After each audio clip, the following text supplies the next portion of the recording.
September 14ஆம் தேதி தேமுதிகவின் முப்பெரும் விழா. பிரேமலதா விஜயகாந்த் அறிவிப்பு. தேமுதிகவின் முப்பெரும் விழா செப்டம்பர் 14ஆம் தேதி அனைத்து மாவட்டங்களிலும் கொண்டாடப்பட உள்ளதாக அந்த கட்சியின் பொதுச் செயலாளர் பிரேமலதா விஜயகாந்த் அறிவித்துள்ளார். இதுகுறித்து நேற்று பிரேமலதா வெளியிட்ட அறிக்கையில், தேமுதிகவின் 20ஆம் ஆண்டு தொடக்க தினம் செப்டம்பர் 14ஆம் தேதி வருகிறது. அந்த நாளை தமிழகம் முழுவதும் உள்ள அனைத்து மாவட்டங்களிலும் முப்பெரும் விழாவாக கொண்டாட வேண்டும்.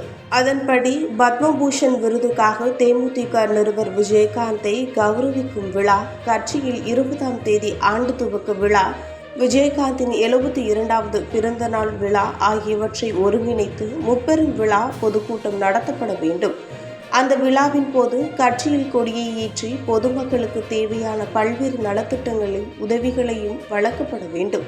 இதற்கு காவல்துறையினர் அனுமதியை முறையாக பெற்று மாலை வேளையில் பொதுக்கூட்டத்தை சிறப்பாக நடத்தி முடிக்க வேண்டும். இவ்வாறு அதில் கூறப்பட்டுள்ளது.